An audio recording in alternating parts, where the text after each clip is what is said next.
Welcome to the Futility Closet podcast, forgotten stories from the pages of history. Visit us online to sample more than 9,000 quirky curiosities, from a 10-named newspaper to an Arctic mermaid.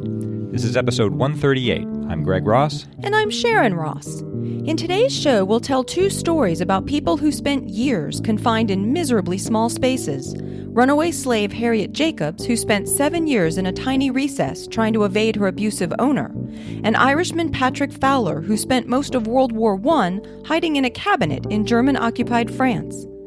We'll also subdivide Scotland and puzzle over a ballerina's silent reception.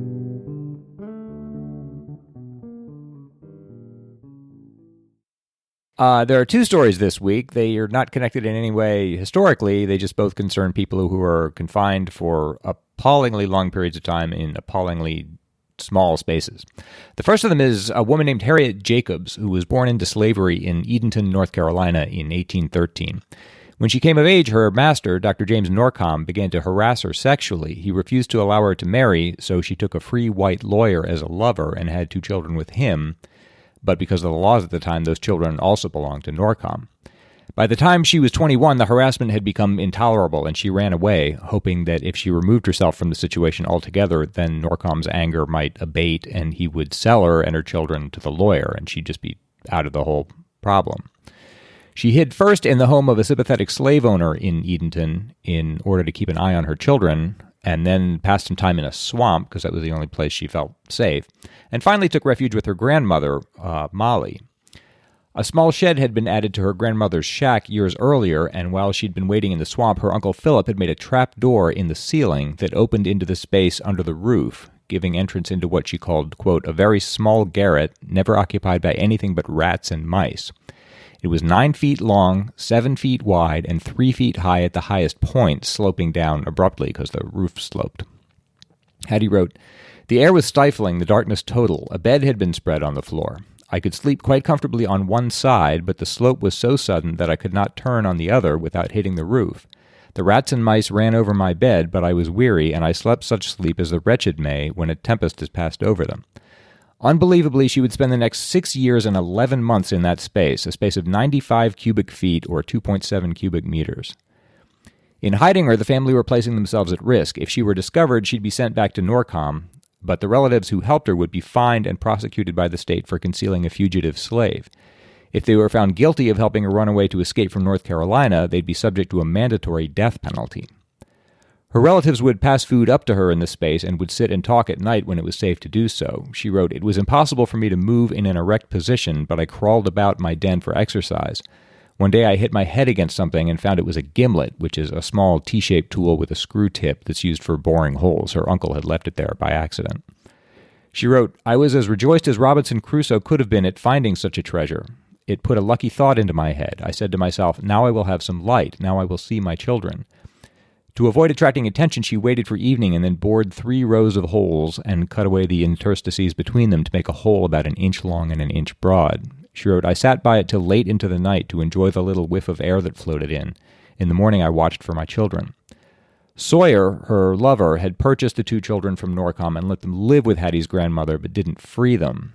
So she could glimpse and hear her children from the crawl space, but she couldn't acknowledge her presence, only watch them, which must have been awful. She wrote, "The first person I saw on the street was Norcom. I had a shuddering, superstitious feeling that it was a bad omen. Several familiar faces passed by. At last I heard the merry laugh of children, and presently 2 sweet little faces were looking up at me, as though they knew I was there and were conscious of the joy they imparted. How I longed to tell them I was there." Norcom was still looking for her all this time. He went to New York to look for her, but couldn't find her there. When he returned, he resumed his efforts to catch her. One day he even walked her children to the shops in Cheapside and offered them silver coins and bright kerchiefs for news of her whereabouts, which they didn't know anything about this, so they weren't able to tell, and probably wouldn't have even if they had.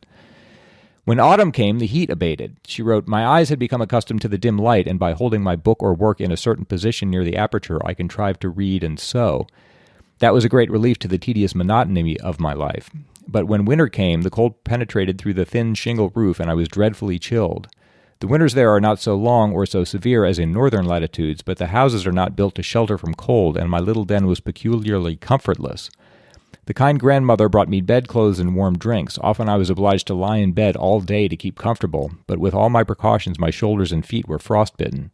Oh, those long gloomy days with no object for my eye to rest upon and no thoughts to occupy my mind except the dreary past and the uncertain future. As Christmas approached, the grandmother brought her cloth and thread so she could sew these into clothes and toys for the children. She wrote, Joseph and Louisa had their Christmas stockings filled. Their imprisoned mother could not have the privilege of witnessing their surprise and joy, but I had the pleasure of peeping at them as they went into the street with their new suits on. I heard Joseph ask a little playmate whether Santa Claus had brought him anything. Yes, replied the boy, but Santa Claus ain't a real man. It's the children's mothers that put things into the stockings. No, that can't be, replied Joseph, for Santa Claus brought Louisa and me these new clothes, and my mother has been gone this long time. As I mentioned, that winter Hattie suffered from frostbitten shoulders and feet. Fearful of losing the use of her legs, she made an effort to stretch her muscles and crawl around the space each day. She wrote, When spring returned, I took in the little patch of green the aperture commanded. I asked myself how many more summers and winters I must be condemned to spend thus. I longed to draw in a plentiful draught of fresh air, to stretch my cramped limbs, to have room to stand erect, to feel the earth under my feet again. My relatives were constantly on the lookout for a chance of escape, but none offered that seemed practicable and even tolerably safe. The hot summer came again and made the turpentine drop from the thin roof over my head. Again and again I thought I should die before long, but I saw the leaves of another autumn whirl through the air and felt the touch of another winter. The second winter was unusually cold, even worse than the first. In the attic, Hattie wrote, her limbs were benumbed by inaction and the cold filled them with cramp. I had a very painful sensation of coldness in my head, and even my face and tongue stiffened, and I lost the power of speech. She lay unconscious for 16 hours and was delirious after that. They drugged her in order to keep her quiet and then almost suffocated her by burning charcoal for warmth in this airless space. When her brother brought up an iron pan full of burning coals, she wrote, I was so weak, and it was so long since I had enjoyed the warmth of a fire, that those few coals actually made me weep. As the years passed, the days ran together. She marked the passage of time by watching the growth of her children, whom she could watch playing outdoors. Finally, negotiating with her white lover through her grandmother, Hattie agreed to send their daughter north to be raised and educated by his cousin. And she actually crept down from the attic, taking a huge risk so she could spend one tearful night with her daughter before she left. She had to explain that she was her mother and that she could not come to see her earlier, but that she would join her in the north as soon as she could. They made the girl promise never to tell anyone of her mother's whereabouts, and she never did. Finally, in 1842, she escaped herself by boat to the north. A friend who had helped her in the swamp came with word of a ship that could help her to escape. And she made the same risk to say goodbye to her son, who was still there, as she had to her daughter, and was astonished when he told her he'd known of her presence. He said he'd once heard her cough, and on the night before his sister had left, he'd awakened to find her bed empty, when the two of them had spent the night together. And he'd heard grandmother whisper a warning to Louisa never to tell of her mother's whereabouts, but he'd never voiced his suspicions to anyone. As she headed north on the boat, she wrote of being on deck admiring the Chesapeake. She wrote, Oh, the beautiful sunshine, the exhilarating breeze, and I could enjoy them without fear or restraint. I had never realized what grand things air and sunlight are till I had been deprived of them. In Philadelphia, she was taken in by friends who opposed slavery. They helped her get to New York, where she found work as a nursemaid and began a new life. She was also able to reunite eventually with her children and published her story as a fictionalized autobiography called Incidents in the Life of a Slave Girl. She spent the rest of her life as a staunch anti-slavery activist. She ends the book writing, It has been painful to me in many ways to recall the dreary years I passed in bondage. I would gladly forget them if I could. Yet the retrospection is not altogether without solace, for with those gloomy recollections come tender memories of my good old grandmother, like light, fleecy clouds floating over a dark and troubled sea. So that's 7 years in a space of 95 cubic feet. The next one's actually even worse than that. In fact, I found this one frankly hard to believe, except it's so well attested. 72 years later, during World War I, an Irishman named Patrick Fowler was a member of a light cavalry regiment of the British Army. During the Battle of Le Cateau in August 1914, he was cut off from his regiment and surrounded by Germans. His major told the men to split up and make their own way to safety. He actually survived alone in the woods for 5 months near the town of Combray near the Belgian border. In January 1915, a local woodcutter discovered him there. Fowler knew no French, so they communicated by signs. The woodcutter pitied him, so instead of turning him over to the Germans, he conducted him by night to the farmhouse kept by his mother-in-law, Madame Balmung Gobert, and her daughter. Their house was very small, and there was no place to hide him. Finally, the daughter indicated a cupboard in the sitting room. It was 5 feet 6 inches high and 20 inches deep with 2 doors. One side was fitted with shelves and clothes hung in the other. They took out the clothes and Fowler got in. It was cramped, but the door would close. Uncomfortable as this was, it was much safer than any alternative until they could find a way to smuggle him out of the country. Soon after he moved in, the unthinkable happened. 16 German soldiers were billeted at the farm. In other words, ordered to live in the house with the family and with Fowler in the closet. 16 of them. Yes. They slept upstairs but spent much of their time in the sitting room with the wardrobe, unaware of Fowler's presence. He had to remain completely still and silent. If he were discovered, it would mean death for him and probably also for the widow, her daughter, and her son-in-law. It sounds like it wasn't even big enough, though, for him to maybe lie down even. No, he was basically, it's somewhat less than the height of a man. Right. And 20 inches is, that's barely wider than my shoulders. And he would spend hours and hours there for days and weeks, and eventually months. Day after day, Fowler remained motionless in the cupboard, emerging only at night to eat with the widow and her daughter. The family tried continually to make contact with escape organizations, but without success, so the days stretched into weeks, with everyone thinking the arrangement was temporary. As the war went on, the widow drew some neighbors into the secret. The Germans paid well for such information, but the neighbors did not betray her, and instead sent food from their own rations to help feed Fowler, as the Germans didn't leave much. 9 months later, a brave British nurse was shot by the Germans for helping 200 Allied soldiers escape from German-occupied Belgium. That revelation prompted the Germans to search for more hidden Allied soldiers, and a German captain came to search the widow's house. This was probably the closest call that Fowler had. Time magazine reports, "At last the captain wrenched open the right-hand door of her large black armoire, snorted to see it divided into small shelves incapable of holding a rabbit, banged the right-hand door shut without opening the left-hand door, and strode away." Oh, my gosh. Can you imagine? He must have been just sitting there. Yeah. Oh, my gosh. And that's after spending, Yeah. months and years already. There are maddeningly people who tell the story, as I've found doing research for Futility Closet over the years, can't resist embroidering a perfectly good, true story. So there are some details here I'm sort of skipping. I'll just toss in a couple here just because I don't trust them. One is that the widow allayed suspicion by always leaving one door of the cupboard ajar. That may be true. Another is that a neighbor had a terrier who was very inquisitive and was always sniffing around the cupboard, and he had to poke it in the nose with a hat pin. I doubt that very much, but I'm passing it along. It's not impossible. Maybe it's true. Summer passed, then a winter, then another summer. In 1916, when Fowler had been hiding in the cupboard for 18 months, Madame Belmoun-Gobert was told to give up the house entirely and move her furniture.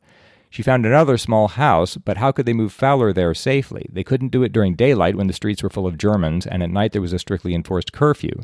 They'd have to move the cupboard with Fowler inside, and that would make it too heavy for the son-in-law to move by himself to the wagon. Fortunately, a good-natured German offered to help him, and together they carried it to the wagon. He complained about the weight, and the widow said she'd packed it with household goods, especially glass, so it was important not to open it.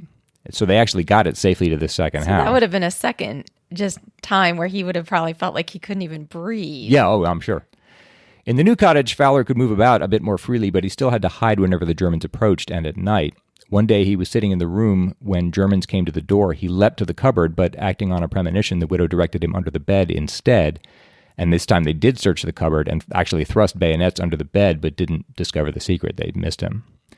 Finally, in October 1918, British troops drove the Germans out of the village, and Fowler rejoined them and told his story. He'd spent nearly 4 years, practically the whole of World War I, in this cupboard, but was able to corroborate his story and so was not charged with desertion. In fact, when his tale emerged, Sir Charles Wakefield purchased the cupboard for the Imperial War Museum, where you can see it today. I'll put a link to it in the show notes. So you can actually see this cupboard. That's one reason I was convinced finally that the story was true, because it's so hard to believe. His granddaughter told the Irish Independent, "As a child, my late mother Nora would often tell me about how Granddad had to hide in the cupboard, but it was when I was older and saw the actual cupboard at the Regimental Museum in Hampshire that the full extent of his situation really hit home to me. It was a lot smaller than I had imagined. He would have had to bunch his knees up to his chest and remain like that for hours on end." After the war, Fowler moved to the Scottish Highlands and lived there with a wife and 3 daughters. He died in 1964 at age 90. In 1927, I'm pleased to say, Madame Belmoun-Gobert was named a Dame of the Order of the British Empire in thanks for her efforts to keep him safe. Fowler's regiment, the 11th British Hussars, sent her on £100 plus full billeting pay all the way back to 1914 for caring for Fowler, and the French war minister ordered a pension to honor her heroism, ingenuity, and courage.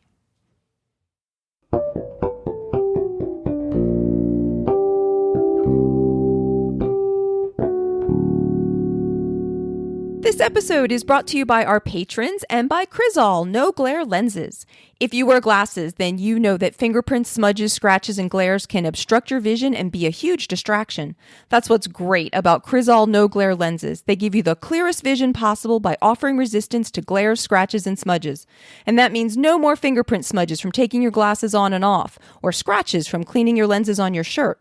Better yet, no more blinding glare created by your digital devices, so you can see everything on your screen, even if you're working at night. Crizal lenses even protect your eyes against harmful blue-violet light from your digital screens. And because Crizal no-glare lenses stay clear and reduce distracting glare, your friends and family can actually see your eyes, not just your glasses. Look better, feel better, and most importantly, be prepared for whatever comes your way with clear vision.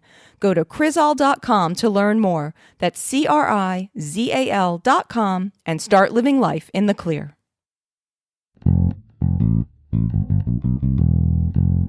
Nick Middlebrook wrote in about episode 79, where Greg talked about how in 1955, Quaker Oats included in their cereal boxes a deed to 1 square inch of land in the Yukon. Nick said, I came across your site and by proxy your show a few months ago when researching the Harvey's Casino bombing of 1980, and I'm so glad that I did. Your show is nearly the exact amount of time I commute each day, so it fits perfectly into my day. I'm still working through the backlog, and I've yet to come across a show topic that wasn't really interesting. Regarding the Quaker Klondike Big Inch land promotion, there is actually a Scotch distillery named Lefroy that has a similar promotion for the Friends of the Distillery. From their site, the Johnston brothers had to fight 3 times to protect our precious and unique water supply. The final solution involved buying the land that our water ran through. So we decided that every friend of Lefroy should have, for their lifetime, their own personal square foot of Isla from a portion of this land.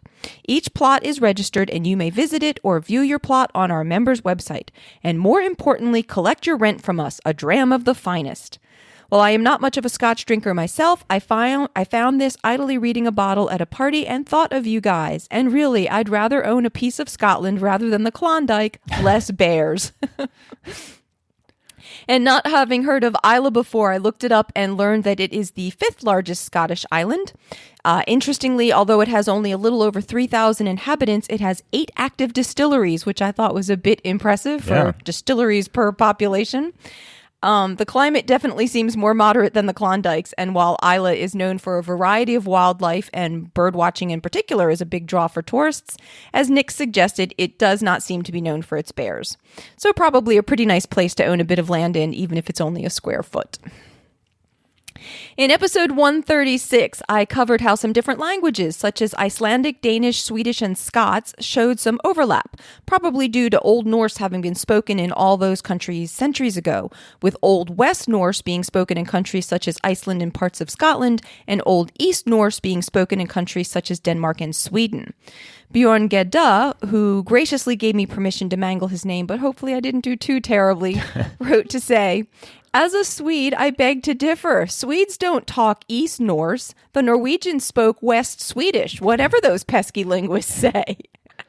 And he says, you should have a look here for the relationship between the Nordic languages. They appear in one of my favorite web comics, Stand Still, Stay Silent.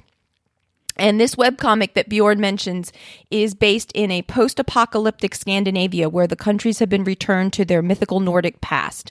It's produced by Minna Sundberg, who is a self-described Finnish-Swedish woman who has lived in both Finland and Sweden. Her website includes various resources to help readers understand the context of her comic, including some about languages.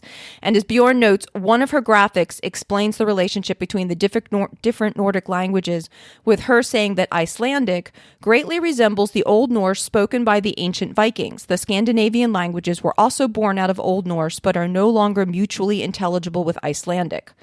Of Danish, Norwegian, and Swedish, she says, knowing one of the Scandinavian languages is enough to understand all 3, especially in written form. Spoken Danish can prove tricky to grasp, particularly for Swedes, but Norwegian bridges the gap between Danish and Swedish. And Finnish is not from the same language family as the other 4 Nordic languages, absolute gibberish. And these descriptions are accompanied by 4 kitties standing together representing Iceland, Denmark, Norway, and Sweden, with each kitty saying something similar that I would assume is the Nordic version of meow, and 1 lone Finnish kitty all on its own, looking unhappy and saying something very different. There's also a chart on the page showing how a number of words are rather similar in the 4 languages, but not in Finnish. Bjorn says, "Poor Finnish kitty who has almost nothing in common with the rest of us, even though our cultures are almost the same." Bjorn also sent a link to a really nice graphic of a family tree of old world languages that Sundberg has created. You can see from the branches of the trees what languages developed from the same roots and how closely related different languages are. So most of the languages we've been talking about overlapping some are on the Indo-European tree, specifically on the Germanic branch, with Danish, Swedish, Norwegian, and Icelandic coming off of the North Germanic branch, and English and Scots coming off the West Germanic. And then, as represented in her other graphic, you have Finnish on an entirely different tree. And it just seems funny to me how distinct its language apparently is from the other Nordic countries, given its geographical proximity and similarity of cultures. That's really interesting. We'll, of course, have a link in the show notes to Sundberg's linguistic family tree, which is rather informative and visually quite striking, and not only because she has populated the trees with various kitties. MJ Knooster from Gouda, the Netherlands, wrote in about the Boston molasses disaster from episode 136, saying, "In 1999, a couple of tanks burst at a factory in Delft, the Netherlands, releasing 1.5 million liters of molasses into neighboring gardens and houses and the wider environment. A spill into the North Sea through a 10-mile water pipe connecting the plant was prevented. If my maths is correct, that's round about 400,000 gallons, much less than in Boston. But apparently it could have been a lot worse if a third tank had burst as well. It sustained damage but only leaked some of its contents. As far as I can find, no people were hurt, but it was a very expensive cleanup. There was an added complication with the cleanup when the pond that took the majority of the molasses turned out to contain several grenades from an old army base. I used to live nearby, and that is definitely not its normal color." MJ sent in a couple of links to 2 photos of the spill, saying that the color photos might give a better idea of what it was like than the black and white photos that we have from the 1919 Boston incident. And we'll have those links in the show notes. It was good to hear that unlike the Boston accident, no one was actually killed in the Delft accident, though, as MJ noted, it was a very expensive and difficult cleanup. And an article accompanying one of the photos says that the molasses hit a transformer, causing a local power outage. I tried finding more information about this Delft incident on the web and turned up a report from 1999 about how the power outage impacted a nearby plant that is the world's largest single source of penicillin, causing a loss of about a month's worth of production of the drug. And this effect was apparently felt worldwide at the time. So we will all maybe need to take molasses a little more seriously than perhaps we did before.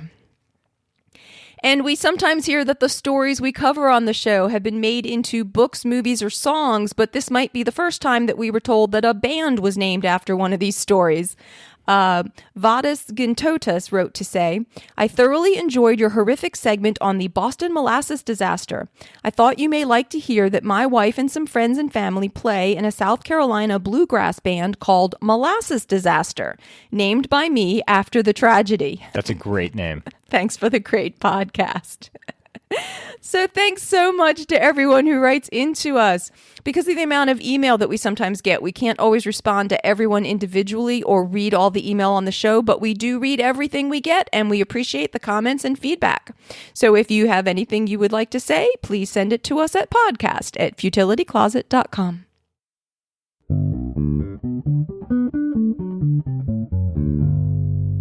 It's Greg's turn to try to solve a lateral thinking puzzle. I am going to present him with a strange-sounding situation, and he has to try to figure out what is actually going on, asking only yes or no questions.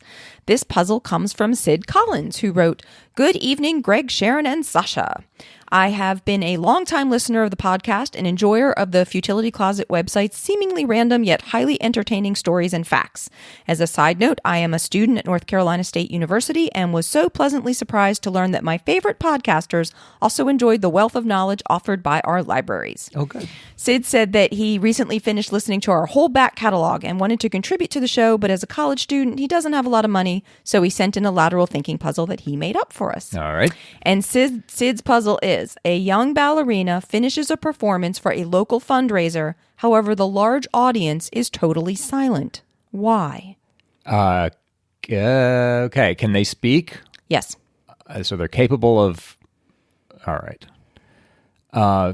You said finishes a fundraiser for a local... Finishes a performance for a local fundraiser. However, the large audience is totally silent. Are the audience human? Yes. I don't know why you put on a... I take that back. Are they located physically in the same place where the performance... Yes. Okay, so they're all in like a auditorium or something. Yes. Ballerina. Okay, is the fact that this is a fundraiser important? Moderately, but not. I mean, we not couldn't just say that it's relevant. It's a ballet performance in front of a human audience, and You possibly could, but I mean, but no. I mean, that's trying to think how to say it. It's somewhat important, but probably not the most thing for you to pursue the strongest. Okay, did this really happen? I mean, yes. So do I need to tease that out, like exactly where and when and who? That would help. Okay. Did this happen in the present day sometime? No. No. Okay, this is interesting. Okay, did it happen in the 20th century? Yes. The first half of the 20th century? Yes. Do I need to know more specifically than roughly that? Yes. Really? Yes. Okay, did it happen... Okay, let me think. Before World War II? No. What a careful answer. Do you have a specific year in mind? Not a specific year, but... We said the first half of the 20th century. Yes. But after World War II. During World War II. Yes. Yes, not before Okay. World War II. And not after World War II. Did it have something to do with the war? Yes. Okay. So was the fundraiser to raise funds for the war in some way? For the war effort? Yes. Yes? In sort of. Okay. Do I need to know what country this was done in? Not specifically, but... Was it an allied country? Oh my goodness. I'm not even sure. Okay, Sorry. that's all right. That's okay. Was it a European country? Yes. All right. Yes. Do I need to know you said a ballerina, ballet Yes. dancer? Ballerina. Do I need to know her specific identity? I know it, but that wouldn't probably help you. Okay. So she did it during World Now War it might II. help to figure out what kind of fundraiser. Earlier, that wouldn't have meant much to you. Okay, that has something to do with the fact that the audience, Yes. you said, didn't make a sound. Didn't make a sound. The audience is totally silent. Okay, is the fact that they're silent, are they maintaining their silence for a reason to do with the war? Yes. Is it to avoid detection in some way? Yes. Really? And this really Yes. happened? Yes. So she performed for them for a fundraiser during the Yes. war, Yes. and they appreciated what she did, Yeah. but stayed quiet to avoid... Oh, wow. Were they prisoners somewhere? No. But wanted to avoid making their presence known to the enemy, whoever that was? Something along would you those say that? lines. Something along those lines. Because they were physically present? I mean, close by? No. Like would overhear their applause? Possibly, yes. Yes. Directly? I mean, would they hear it with their ears, or was this sort of like they'd be audible or detectable by some electronic means? I'm thinking they would hear it with their ears. Okay. They were trying to avoid being heard by other groups of people. Okay. Well, the picture I'm getting is that you've said they weren't prisoners, because I'm picturing they were in some camp somewhere. Right. They weren't prisoners. You wouldn't call them necessarily prisoners. Who were they probably trying to avoid detection by? Well, you said the enemy. Enemy soldiers? Enemy combatants? Sort of, not exactly. But along those lines. Well, it sort of depends where this takes place then. I mean, Yeah. was this in a combat zone, would you say? No. Were they, and they weren't captive in some way? She and the audience, I'm assuming, were. I think not in the way you're thinking, but in a very broad sense, you might say they were. Okay. Yeah. Was the performance being broadcast in any way? It was just No. her performing for this group of people? Yes. And you said they wanted to avoid being perhaps even overheard Detected. They wanted to avoid being detected. by enemy people who didn't suspect they were present, that they were even there? No, I wouldn't say it like that. So they knew they were there, they just didn't know there was a performance going on? Yeah. A fundraiser performance or a gathering. They knew people were in the area. Okay. When you say fundraiser, do you mean she was trying to raise funds from the people in this audience? Yes. By performing for them? Yes. Was she and they... Well, they must have been. She and they were on the same... Side yes. In the war. Yes. Did she have a specific application for the fund she hoped to raise? Somewhat. But, I mean, what group were they trying to avoid probably being detected by?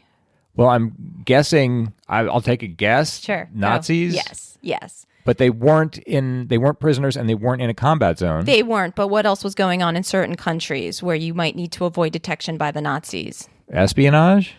Not exactly, but this was happening in certain countries in Europe where groups might meet and need to avoid being detected even meeting by the Nazis. And okay, let me just tell you this. Yeah, I'm sorry. This was the ballerina. Sid says the ballerina was a young Audrey Hepburn who would organize fundraising performances in order to raise money for the Dutch resistance during World War II. This was a Nazi-occupied country, and so it was illegal. It was illegal to either gather in this kind of way, and certainly to be doing it to be fundraising for the resistance. I see. Okay. And so the audience had to be completely silent. So that's what Sid told, and I looked into it, and it turns out that I knew pretty much nothing at all about Audrey Hepburn. I guess I didn't either. Yeah. Her father was British, and her mother was Dutch, and the family had moved around Europe a fair amount when Hepburn was growing up, so she actually spoke 5 languages. Hepburn's father left the family in 1935, and after Britain declared war on Germany in 1939, Hepburn's mother moved with her daughter back to the Netherlands, thinking the Netherlands would remain neutral in the war and be a safe place to be. But the Germans invaded the Netherlands the following year, and Hepburn and her family were profoundly affected by the occupation. Hepburn later said, "Had we known that we were going to be occupied for 5 years, we might have all shot ourselves." During the occupation, her uncle was executed, one of her half-brothers was deported to a German labor camp, and her other half-brother went into hiding to avoid the same fate.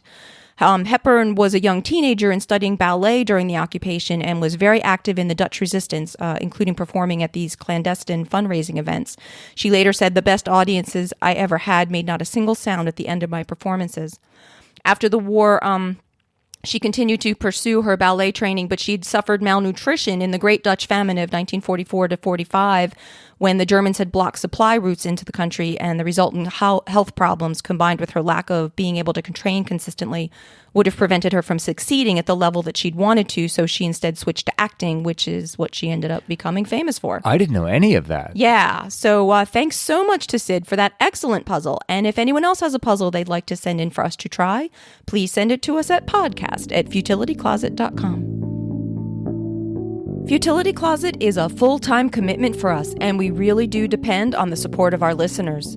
While we do have some advertising on the show, it doesn't cover the big commitment of time that it takes to make the podcast each week. If you would like to help support the show and get bonus materials, such as extra discussions, outtakes, more lateral thinking puzzles, and updates on Sasha, the hardest-working podcast mascot in the industry, then check out our Patreon campaign at patreon.com/futilitycloset, or see the support us section of the website. If you're looking for more quirky curiosities, check out the Futility Closet books on Amazon, or visit the website at futilitycloset.com, where you can sample more than 9,000 arresting videnda. At the website, you can also see the show notes for the podcast and listen to previous episodes. If you have any questions or comments about the show, you can reach us by email at podcast@futilitycloset.com. Our music was written and performed by Greg's wonderful brother, Doug Ross. Thanks for listening, and we'll talk to you next week.